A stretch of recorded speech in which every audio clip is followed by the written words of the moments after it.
once you've got the software side done, like the software side is just one aspect of this.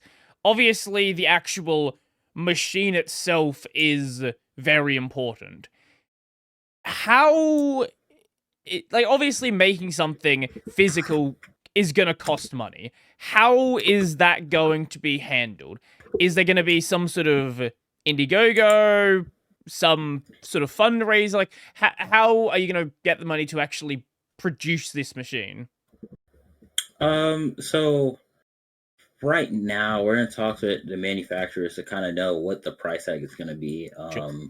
It's going to need to be some basic work that needs to be done to kind of get our prototype to a point where it can be manufactured.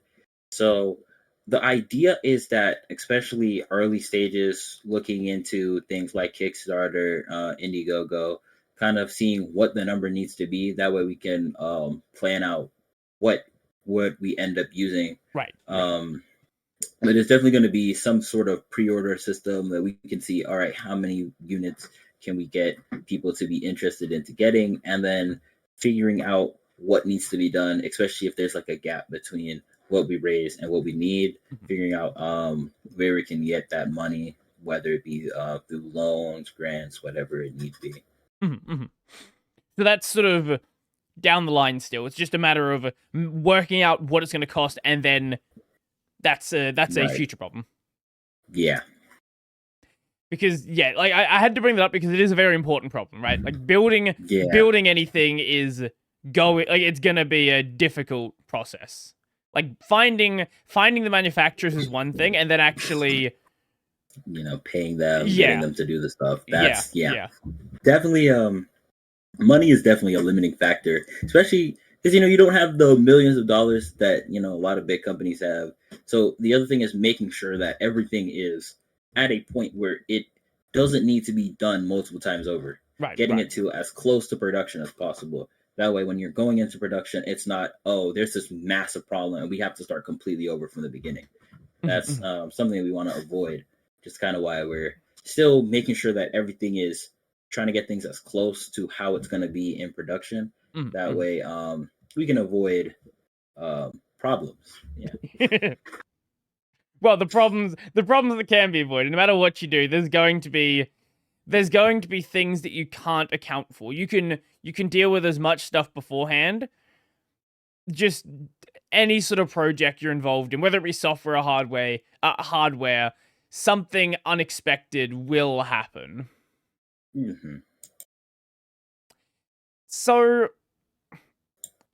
I guess where we kind of touched on this before, but where did the where did the idea of actually going all in and making a console like come from? Because it's one thing to start from wanting to run games on other platforms and expand it out from there, but that leap from a software project into a full-on hardware project, like that's a really big leap to make.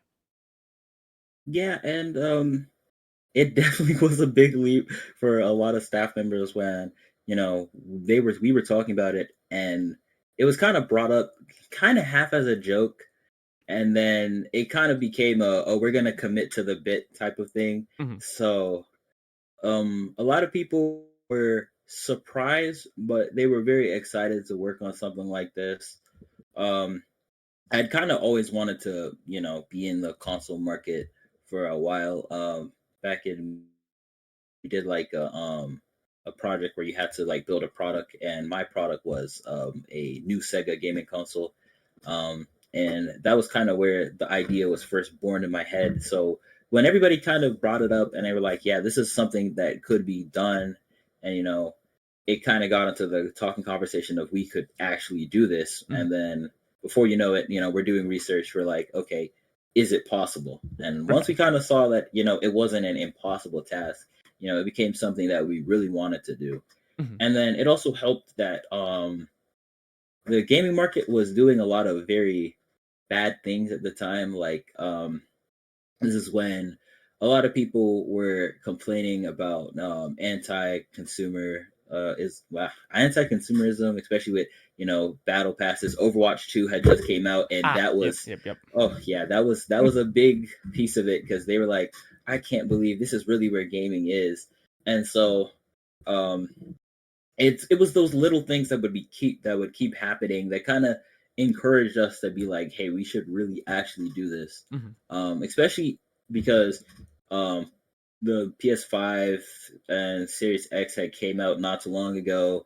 Complaints about, oh, PlayStation has no games, Xbox is leaving the market. It really just felt like, Nintendo was carrying everything at the time. So we were like, okay, it can be done if we go in, we have a great product. It can be something that can, not just be a one-off thing. It can be a proper company, something that you can actually maintain for a while. Hmm. And as we're developing, things happen. Like in fact, we were all together when the Switch 2 Direct happened, because we were like, oh, Nintendo's gonna drop this new console. This could be big. And then that whole Direct, I'm watching, looking for the price tag, and it was never there. So I'm like, oh, that's new. Hmm. And then I go on Twitter and I see people talking about $500 for the bundle. And our marketing guy, he was right next to me. He was like, so um, it's definitely the little things that have happened in the market that have kind of been the big push towards doing it. Because otherwise, I feel like, if everything was all perfect, I feel like we probably would have given up on the product a while ago. Especially because there's a lot of work that goes into, even getting it where it is right now. So Hmm. I think having the belief that if we do this, this is going to be something that, people will actually benefit from. That's Hmm. kind of been the biggest motivation to keep going with the project, and it's definitely probably the biggest source of why we even started in the first place. Hmm. Hmm. Yeah, there's a lot of things that can be said about the gaming industry right now. I think the indie space is basically indies and double A's are basically the only space where I feel like they're still making games. Like, Yeah, yeah, that's a big part of it. Actually, even when we started our launcher platform, our biggest thing was, hey, if you're gonna come on here, your game needs to look like you actually are making a game. Like, we don't want to see this 2 hour movie where all it is the same games that we've been playing all this time. We want to see something unique. We want to see you guys try something new. So seeing the indie market, especially how it's been doing recently, it makes me very happy to see that there are still people that want to make actual games and not just whatever the AAA's have been putting out recently. well, I think the problem with the triple A's is every single one of them thinks they're Kojima, and you're not Yeah, Kojima. Kojima, you're not Kojima.